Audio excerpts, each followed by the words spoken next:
اس غلام کو لے کر چلا گیا، یہ بازار گیا، اس نے تبرکات کا سامان خریدا اور لے جا کر اپنی زوجہ کو دے دیا۔ بڑے خوش ہوئے، کہا کہ دیکھو کل چاند نمودار ہو جائے گا اور پرسوں سے پہلی ہو جائے گی، ایسا ہے کہ اب ہم عزاداری کر سکتے ہیں، فرش ادا بچھا سکتے ہیں۔ لیکن عزیزان گرامی، چاند رات کا چاند نمودار ہو گیا، عزا خانہ سج گیا۔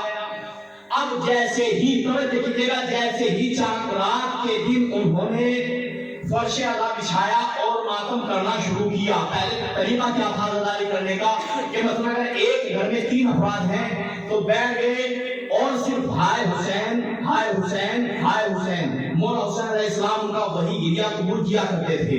عزیزان گرامی، انہوں نے یہ کیا تو ایک مرتبہ ماں رونے لگی اور رو کر فرمایا کہ آج ایک حسین کا عزادار کب ہو گیا۔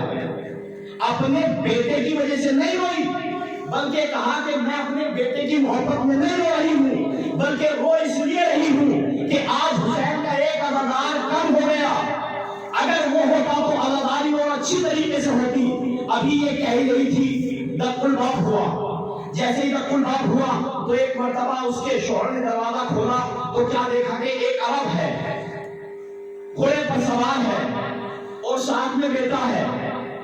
عزیزان گرامی، وہ بیٹا اندر گیا، ماں طرف گئی، کہا کہ تم کیا بھاگ کر آ گئے ہو؟ کہا کہ نہیں میں بھاگ کر نہیں آیا۔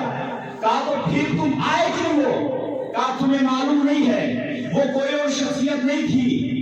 عزیزان گرامی توجہ کیجیے گا، وہ کوئی اور شخصیت نہیں تھی، جس نے مجھے خریدا تھا وہ ہمارے زمانے کا امام تھا، جس نے مجھے خریدا تھا وہ زمانے کا امام تھا۔ اور جب آپ نے دعا کی اور گنگنائی تو ایک مرتبہ تاریخ کہتی ہے کہ اس نے کہا کہ جاؤ آج حسین کا عزادار کم ہو گیا، اس کی ماں کو یہ صدمہ لگ رہا ہے، جاؤ اس کا بیٹا واپس کر کے آؤ۔ اب جیسے ہی وہ آئی، کیا دیکھا کہ بیٹا بالکل صحیح سالم ہے، وہ واپس آ گیا ہے۔ تو ایک مرتبہ وہ بیٹا کہتا ہے، توجہ کیجیے گا کہ وہ بیٹا کہتا ہے، اس سوار نے کہا کہ بیٹا چلے جاؤ، بیٹا چلے جاؤ۔ لیکن عزیزان گرامی، جب وہ لے کر آیا تھا تو ایک مرتبہ کہا تھا اپنے دوسرے لشکر والے سے، کہا کہ اسے گھوڑے پر سوار کرا دو۔ اور جب اترنے لگا، جب میں گھر کے دروازے پر آیا اور اس سوار نے مجھے اتارا تو میں نے اس سوار سے کہا کہ تم مجھے اتار دو۔ تو ایک مرتبہ وہ سوار کہتا ہے، ارے جس کے ہاتھ کربلا کے میدان میں کٹ گئے ہو وہ کس طریقے سے اتارے؟ عزیزان گرامی، مولا عباس نے اس کو اس کا بیٹا واپس کیا، دنیا والوں کو سبق دیا۔ ارے تم امام حسین کے غم میں اگر ایک چاہے بیٹا ہو یا بیٹی ہو دو گے تو امام حسین علیہ السلام اس کو واپس کریں گے، کسی کا رکھتے نہیں۔ تو ایسے ہوتے ہیں حسینی، ایسے ہوتے ہیں حسینی جو سچے حسینی ہوتے ہیں۔ عزیزان گرامی، یہ فرش اعضا بچھنا چاہیے عقیدت کے ساتھ۔ ہمارے مولا ہماری مدد کرتے ہیں۔ بچہ آیا، فرش اعضا بچھایا، عزادار ہمیں کتنا انتظار تھا، محرم آنے والا ہے، ہم اپنے گھر کو جائیں گے۔ امام حسین نے مدینہ چھوڑا، اس غریب الوطن نے مدینے چھوڑ کر کربلا کو آباد کیا۔ یہ عزاداری کا سب سے بڑا معجزہ ہے کہ امام حسین خود مدینہ چھوڑ رہے ہیں اور ہم سب کو اپنے گھر بھیج رہے ہیں، جاؤ اپنے گھر جا کے عزاداری کرنا ہے۔ یہ امام حسین علیہ السلام کا معجزہ نہیں ہے تو اور کیا ہے؟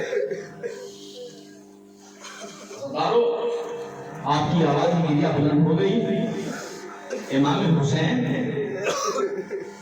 مدینے کو چھوڑ کر کربلا کو آباد کر رہے ہیں، لیکن یہ عزاداری کا سب سے بڑا معجزہ ہے کہ جیسے ہی محرم کا چاند نمودار ہوتا ہے، ہر بے وطن اپنے واپس چلا آتا ہے۔ ہم فرش اعضا بچھائیں گے اپنے وطن میں جا کر، ہم فرش اعضا بچھائیں گے اپنے گھر میں جا کر، کہیں کسی کو یہ محسوس نہ ہو جائے کہ آج ہمارا کوئی بھائی پردیس میں ہے۔ عزادارو، امام حسین علیہ السلام مدینے کو چھوڑ رہے ہیں۔ مجھے مسائل مصائب میں یہ کہنے کی ضرورت نہیں پڑتی، مصائب محسوس کرنے کا نام ہے، اور جو انسان مصائب محسوس کر لے گا وہ پھر گریہ اس طریقے سے کرے گا جیسے شہزادی چاہتی ہے۔ جب آپ گریہ کرتے ہو، اس سے پہلے میں نے کیا فرمایا کہ جب مجلس حسین ہوتی ہے تو یہاں شہزادی تشریف لے کر آتی ہے، یہاں محمد مصطفیٰ آتے ہیں، یہاں ہمارا چوتھا امام آتا ہے، آ کر بیٹھتا ہے، نہ جانے کس کے پہلو میں ہمارا چوتھا امام بیٹھا ہوگا، اور صرف چوتھا امام نہیں آتے، عزادارو ایک چھوٹی بچی ہوتی ہے، وہ پوچھتی ہے کہ بھیا یہ بتاؤ یہ رونے والے کون ہیں؟ کہا کہ بیٹی یہ تیرے بابا کے عزادار ہیں۔ کہا یہ کیوں رو رہے ہیں؟ کہا یہ تیرے بابا کا غم منا رہے ہیں۔ تو وہ ایک عزادار کے پاس جاتی ہے اور اپنے بھائی سے کہتی ہے کہا کہ یہ کتنے خوش نصیب ہیں، یہ میرے بابا کا غم کس طریقے سے منا رہے ہیں۔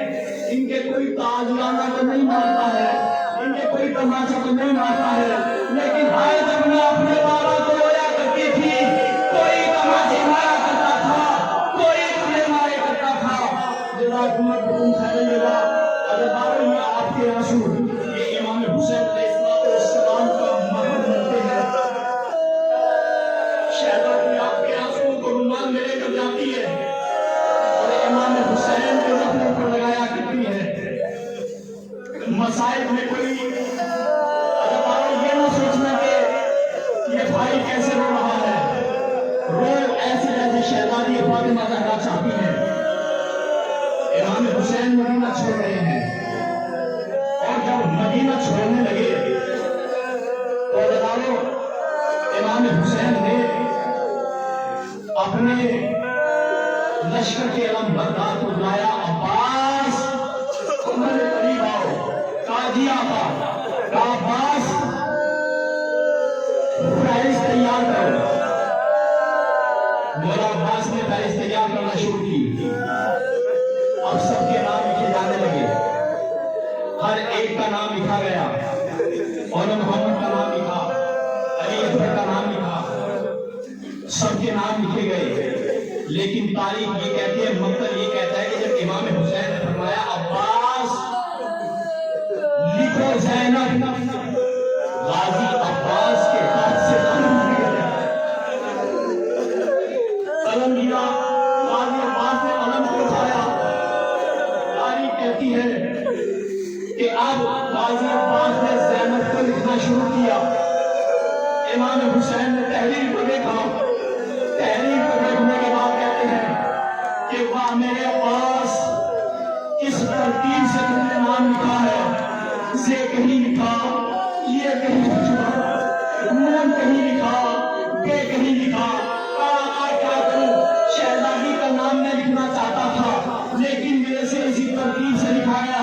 کہا میرے غازی، آج جس ترتیب سے تو نے شہزادی کا نام لکھا ہے، ارے تیری شہادت کے بعد یہی شہزادی کبھی بازار میں جائے گی، کبھی دربار میں جائے گی، کبھی شام و کوفہ۔ اللہ آپ کو کوئی غم نہ دے سوائے غم حسین کے۔ جب امام حسین چلنے لگے، امام حسین چلنے لگے، امام حسین نانا کے مزار پر گئے۔ نانا ہم مدینے کو چھوڑ رہے ہیں، نانا آپ کی عمر نے رہنے نہیں دیا، نانا خدا حافظ، نانا خدا حافظ۔ امام حسین اپنی ماں کی قبر پر گئے، اور جب ماں کی قبر پر پہنچے، عزادارو بھائی کی قبر پر گئے، اس انداز میں نہیں گئے، نانا کی قبر پر گئے، اس انداز میں نہیں گئے، لیکن تاریخ کہتی ہے جب امام حسین علیہ السلام اپنی ماں کی قبر پر پہنچے ہیں تو اس طریقے سے گئے کہ جیسے کوئی چھوٹا بچہ گھٹنیوں کے پر چلتا ہوا اپنی ماں کے پاس جاتا ہے۔ امام حسین گھٹنیوں کے پر چلتے ہوئے اپنی نانا کے، اپنی ماں کے مزار پر گئے اور کہا اماں حسین آیا ہے، اماں اب حسین تمہیں چھوڑنے کے لیے آیا ہے، اماں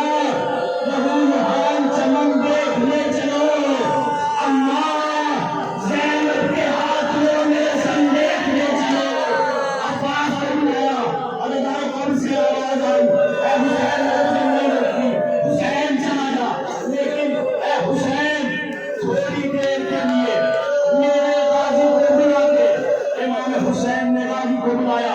عزادار مصائب سنیے گا. امام حسین نے غازی عباس کو بلایا. اے میرے غازی ادھر آؤ. غازی بولے ہوئے آئے. جی آقا کہاں بیٹھ جاؤ. غازی عباس نے شہزادی کی دور کو پوچھا دیا اور اپنا رخسار شہزادی کے طور پر رکھ کر بیٹھ گئے. امام حسین کہتے ہیں اماں میرا غازی آ گیا ہے. آپ کہنا کیا ہے؟ ایک مرتبہ اب سے آواز آئی اے غازی میں نے تجھے بیٹا کہا ہے. میں آج تجھ سے وعدہ لے رہی ہوں. کہا بتائیے. کہا کہ دیکھو جب تک تمہارے بازو سلامت رہے کہا میرے حسین پر کوئی آنچ نہیں آنی چاہیے. کہا شہزادی یہ آپ سے وعدہ کرتا ہے جب تک میرے بازو سلامت رہیں گے آقا پر کوئی آنچ نہیں آئے گی. امام حسین ابھی تھوڑی دور لے کر چلے تھے. ایک مرتبہ ام البنین آئی. غازی کہتے ہیں آقا قافلے کو روکیے. کہا کیا ہوا؟ کہا میری ماں ام البنین میری زندگی میں گھر سے باہر نکل آئی ہے اور میری زندگی میں کوئی خاتون گھر سے باہر نکل آئے. قافلے کو روکا گیا. روکنے کے بعد ایک مرتبہ غازی آئے اور ام البنین کہتی ہے آقا حسین مجھے تھوڑی دیر کے لیے عباس دے دو. اے میرے آقا کے ماتم دارو سننا مجھے تھوڑی دیر کے لیے مجھے عباس دے دو. امام حسین علیہ السلام نے عباس کو حوالے کیا. جناب ام البنین نے غازی عباس کے ہاتھ کو پکڑا. ہاتھ کو پکڑنے کے بعد اور نانا کے مزار پر لے کر آئی. امام حسین کے محمد مصطفیٰ کے مزار پر لے کر آئی. پہلے شہزادی کے مزار پر لے کر گئی پھر محمد مصطفیٰ کے مزار پر لے کر آئی اور کہا میرے غازی بیٹھ جا. کہا میرے غازی اپنا بایاں ہاتھ دے. غازی نے بایاں ہاتھ دیا. کہا کہ اپنا بایاں ہاتھ نانا کے مزار پر رکھو. غازی نے اپنا بایاں ہاتھ نانا کے مزار پر رکھا. کہا میرے غازی اب اپنا دائنا ہاتھ دو. دائنا ہاتھ غازی نے دیا. کہا کہ غازی اپنا دائنا ہاتھ میرے سر پر رکھو. اللہ تعالیٰ مصائب سنیے گا. غازی عباس کا ایک ہاتھ نانا کے مزار پر ہے دوسرا ہاتھ ماں کے سر پر ہے. ام البنین نے کہا کہ اے میرے غازی اب تجھے نانا کے مزار کی قسم اور ماں کے سر کی قسم کھا کر ایک وعدہ کرنا ہے اور اللہ کو حاضر و ناظر رکھتے ہوئے ایک وعدہ کرنا